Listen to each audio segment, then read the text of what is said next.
I got pushback at one point because it was a lesbian love story.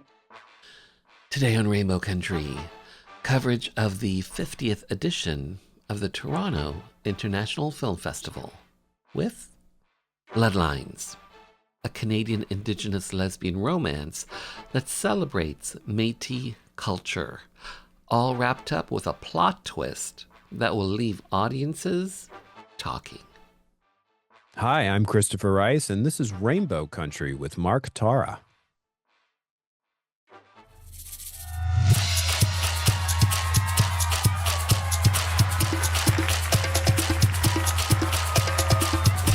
Hello, Toronto!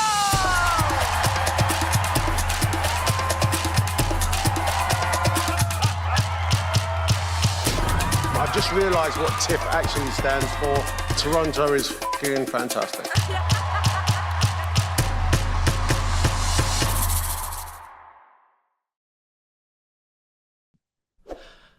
Gail Maurice. Hello, hi, how are you? I'm doing well, and yourself? I am good. I am good. I have to say thank you for returning to Rainbow Country because you and I met in person during TIFF in 2022 to talk about your then film, a great film, Rosie. Okay. So we Yeah. so we talked about that. That's when you and I first met, and we're here again today to talk about your current film, Bloodlines. Thank you for being here and to talk to me about this. Uh, Mhm. this film, Bloodlines. Mhm. Talk to me essentially about the story that you're telling in Bloodlines. So, Bloodlines has been with me for a long time. I started it 20 years ago, and it the seed of it began in Regina in a lesbian bar, and I was shooting a film. I can't remember which one it was, and I had a night off, so I went to this bar.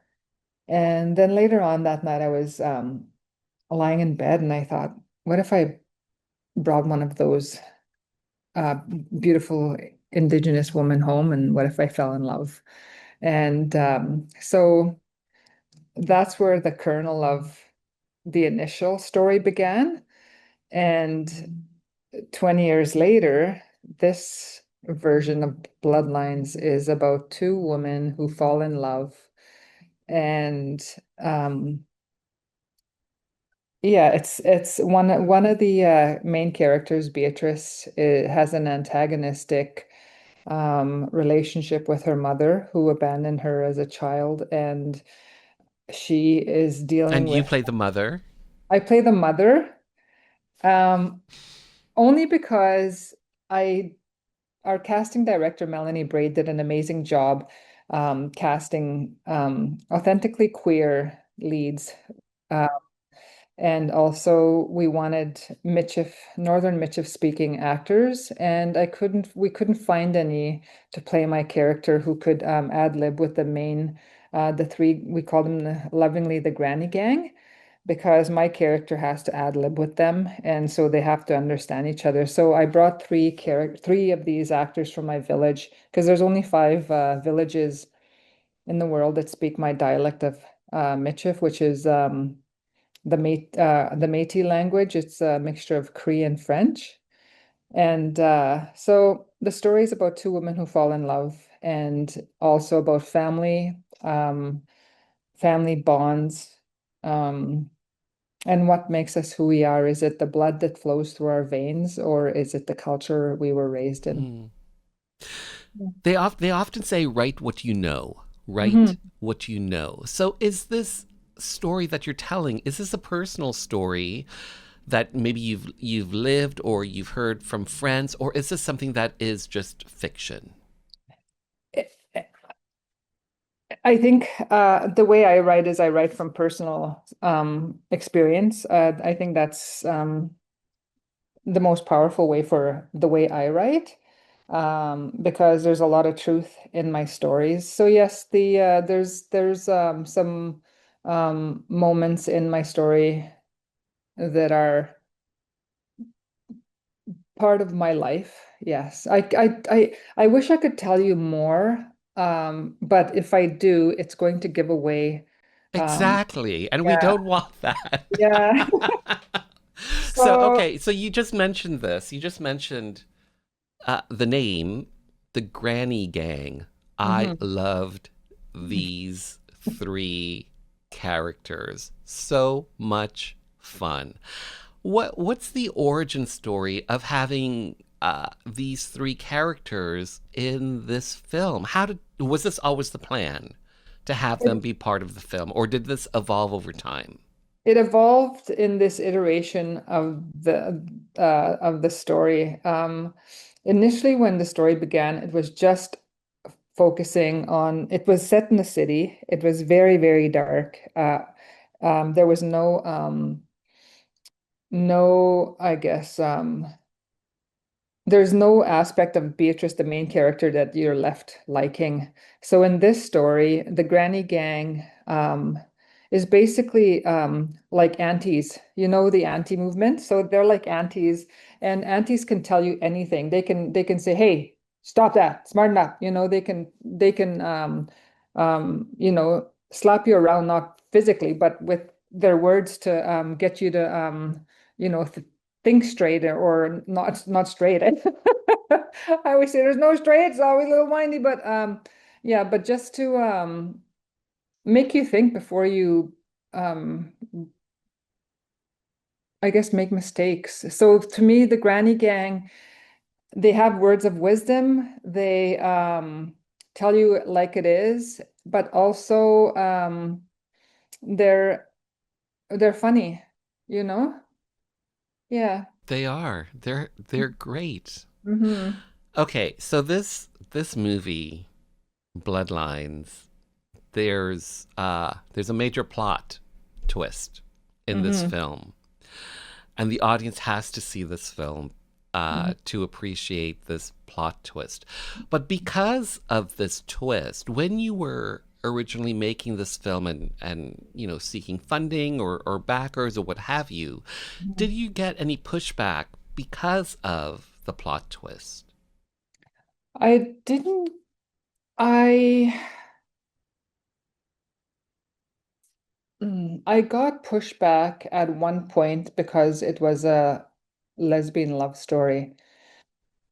And when I got that pushback, I don't want to say which funding body gave me the feedback, but I didn't get funding that year. And I called them and they said, why does it have to be a story about two lesbians? Why can't it be just the story about the mother and daughter? And they said nobody's read the script. For all we know, it could be the most beautiful script ever. Um, so they read the synopsis and um, the budget, and that was what the decision was based on. And when I was told, why does it have to be a lesbian love story?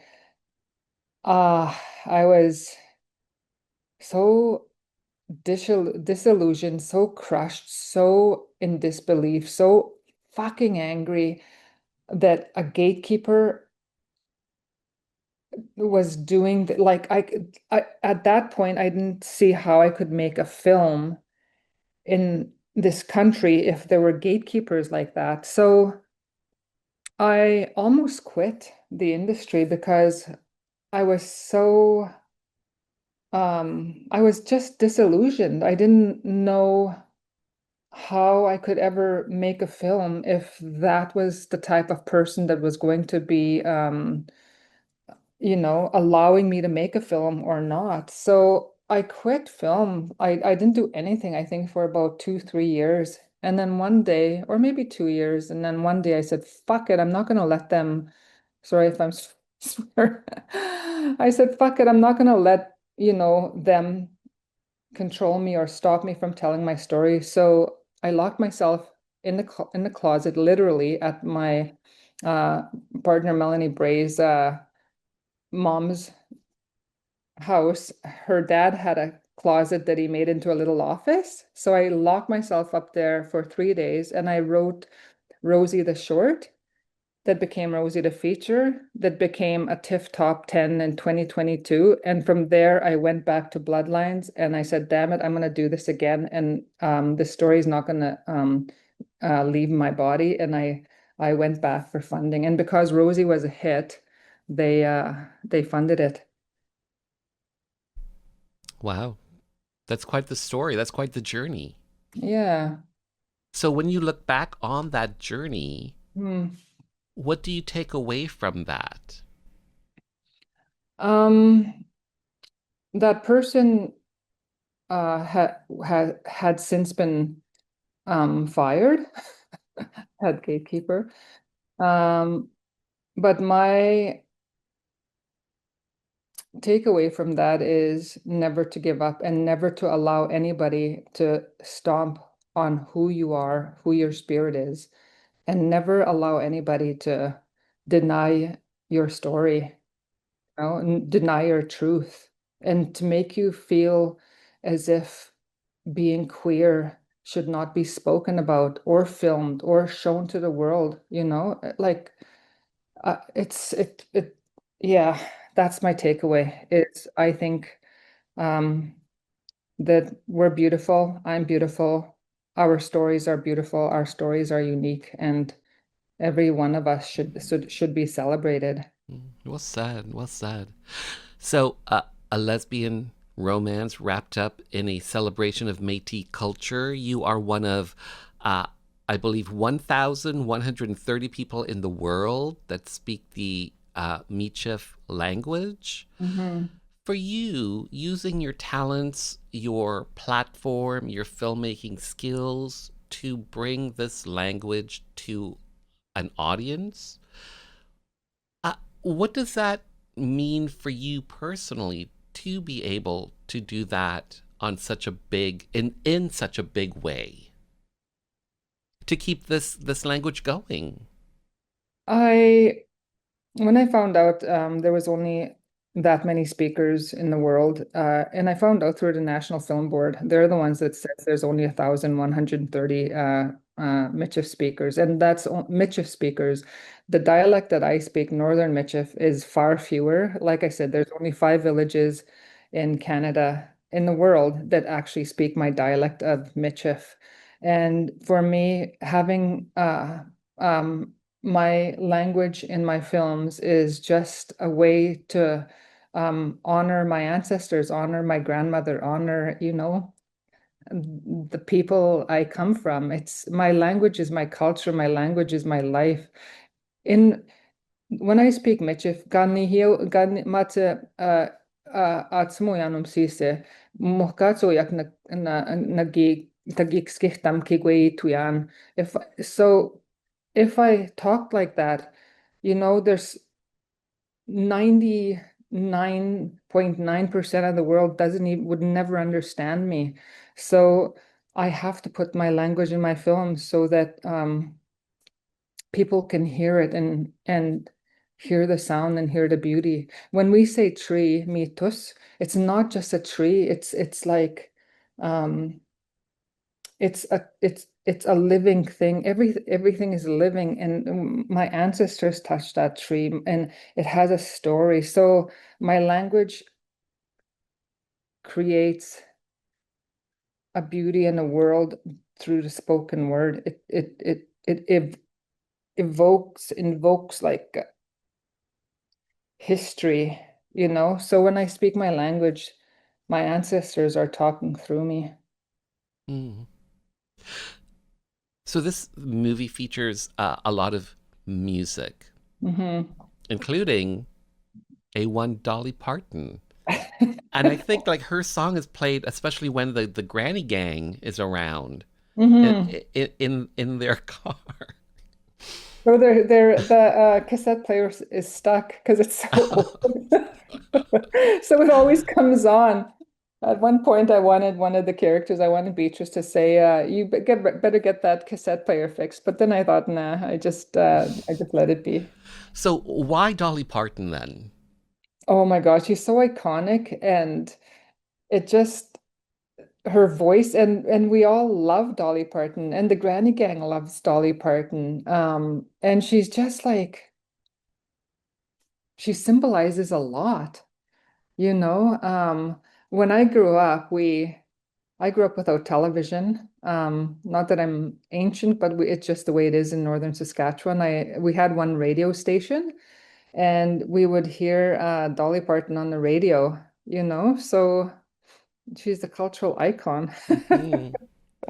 So here is my second to last question for you, and it's simply this: what do you hope audiences come away with after they've seen Bloodlines?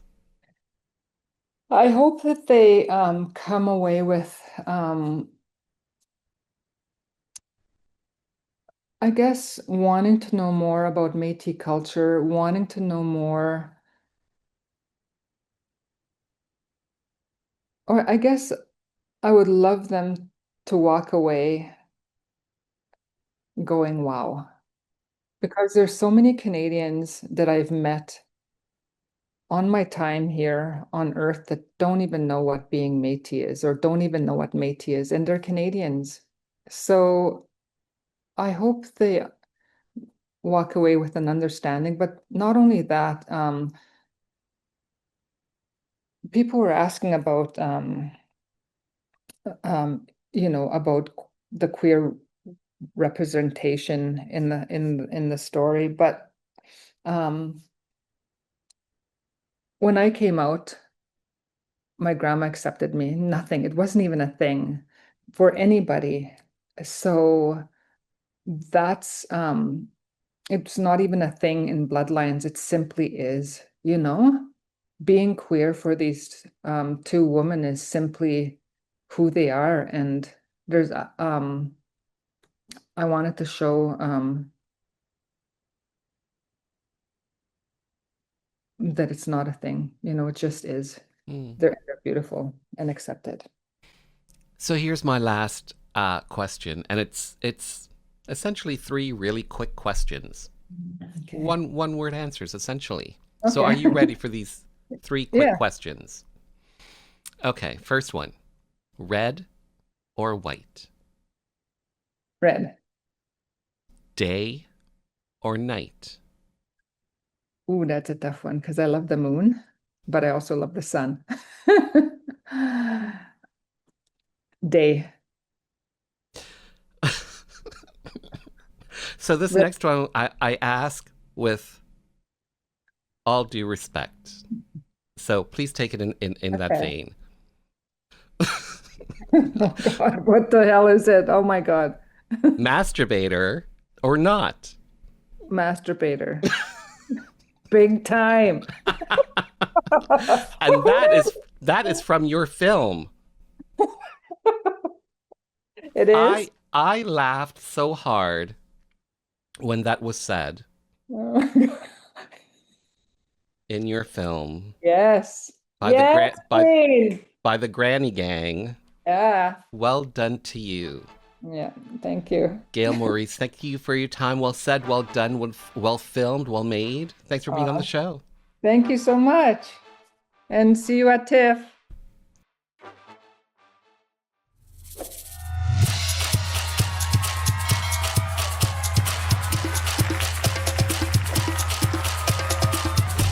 Hello, Toronto!